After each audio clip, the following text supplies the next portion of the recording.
Oui, ça c'est assez incroyable. 14 millions. Alors c'est le taux effectif d'imposition. Oui, alors c'est comme il dit, c'est moins d'un tiers de ce qu'elle a donné à son PDG, qui s'appelait Lloyd Blankfein, qui a reçu 42,9 millions de dollars l'année dernière. Le PDG touche 43 millions de dollars, c'est quand même pas mal comme revenu, hein. Y a de quoi faire. Et l'État américain touche 13 millions de dollars, alors que l'État américain a permis, en renflouant AIG, plus un petit peu d'argent que Goldman Sachs a touché pendant un moment, permet en renflouant AIG que Goldman Sachs récupère, je crois, j'ai plus le chiffre en tête, mais je crois que c'est 14 milliards de dollars. Alors ça a créé un petit, mais tout petit scandale aux États-Unis. Oui, tout petit. Ça étonne beaucoup l'auteur de l'article. Il pense que ça justifierait rien que ça une levée de fourche.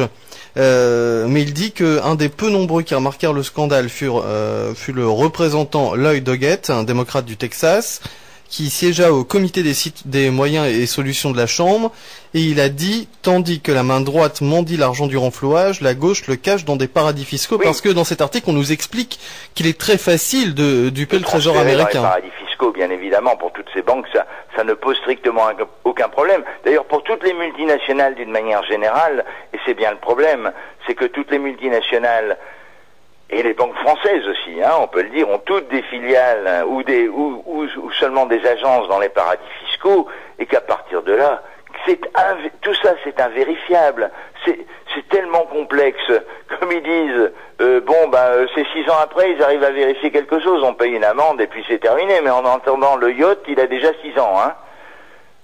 C'est ça. Et ça fait 6 ans qu'on vit sur les frais de la princesse. Parce que tout ça, quand même, il faut penser que qu'est-ce qui paye tout ça en définitive? Il n'y a pas d'argent de perdu. L'argent, il va des plus pauvres, qui payent des taxes, des impôts, etc., aux plus riches, qui sont ces banquiers véreux, pourris, qui ne jouent plus leur rôle de banquier, mais qui jouent leur rôle de spéculateur, de manipulateur de marché. Il faut pas mettre toutes les banques dans le même panier non plus. Il y a des banques ou des sociétés financières honnêtes. Moi, j'ai mon compte à la Nef. J'ai souvent discuté avec le patron de la Nef. Ce sont des gens qui croient à leur métier, qui croient à l'utilité de la banque, à l'utilité de certaines banques. Mais je veux dire que là-dedans, il y a un paquet de mecs qui sont complètement véreux, quoi.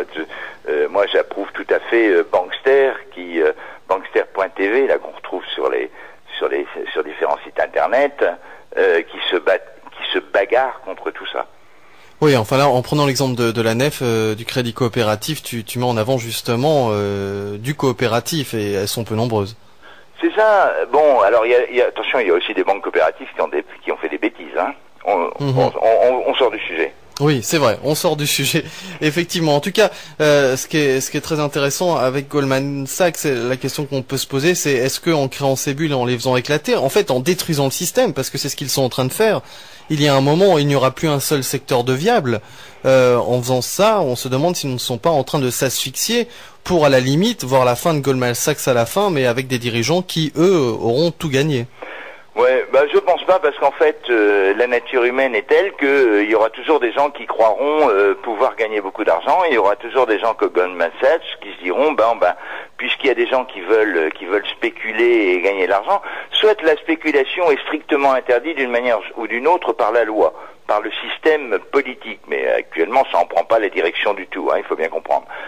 Si toute forme de spéculation est interdite, même la spéculation boursière, on parle beaucoup actuellement des systèmes des systèmes informatiques boursiers qui réagissent au millième de seconde et qui, en fait, sur des tout petits morceaux, mais à la fin ça fait des sommes considérables, en fait le marché est truqué.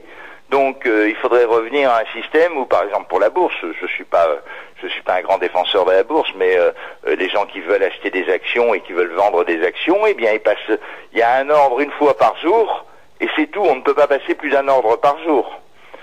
Un ordre de vente ou un ordre d'achat. Et le soir, on met en comparaison l'ordre de vente et les ordres d'achat, et puis on clôt les positions. Mais actuellement, ça se joue au millième de seconde. Donc ceux qui ont les plus puissants ordinateurs, les banques américaines qui ont les plus puissants ordinateurs, gagne à tous les coups, bien évidemment, au détriment alors, je vais pas parler en bourse de spéculateurs, je vais parler des petits investisseurs en bourse, des gens qui se disent bon je vais placer mon argent en bourse parce que j'ai pas envie de le placer en immobilier, j'ai pas envie de spéculer, mais pour moi la bourse ça représente l'économie, donc ça représente du capital, donc c'est normal que je finance aussi les entreprises. Mais on pourra reparler de la bourse un autre jour. Tout à fait. Alors, on va passer maintenant à, si tu le veux bien, à la bulle numéro 6, hein, la bulle actuelle, qui est surprenante dans cet article parce que on fait tous attention à l'environnement, oui. Notamment sur l'antenne. On a reçu beaucoup d'associations, on milite en faveur de la préservation de l'environnement. Et puis, on voit que pour Goldman Sachs, en fait, c'est du pain béni cet environnement. Alors, ce qui va être un peu désolant pour beaucoup d'écologistes, dont je fais aussi partie d'ailleurs, c'est que cet article met aussi en cause Al Gore. On le savait depuis longtemps que Al Gore avait monté un fonds d'investissement, enfin un fonds spéculatif sur les taxes carbone. Bon, son siège est à Londres, mais bon. Là, il est encore un peu plus mis en cause, Al Gore. Alors, en fait, tout le monde, tous ces gens-là vont se prendre un paquet de pognon avec les taxes. Enfin, alors, attention. Le système français qui est proposé actuellement, il faut bien faire attention. Le système français qui est proposé actuellement par Rocard, pardon. Je revenais pas sur le nom.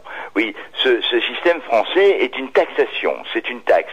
Donc la récupération de cette taxe part à l'État. C'est concevable si vraiment il y a un problème de réchauffement climatique qui est dû à la pollution, etc. On peut concevoir que le système, je l'aurais peut-être monté autrement, mais le système en lui-même est relativement logique. On taxe la consommation d'énergie non renouvelable pour pousser à la consommation plutôt d'énergie renouvelable. Le problème des droits à polluer, des droits carbone, c'est très très différent parce que comme l'explique Matt Taibbi, Goldman s'est mis complètement là-dedans et en fait, ça équivaut à faire payer, à mettre sur le marché, sur un marché. Goldman prend des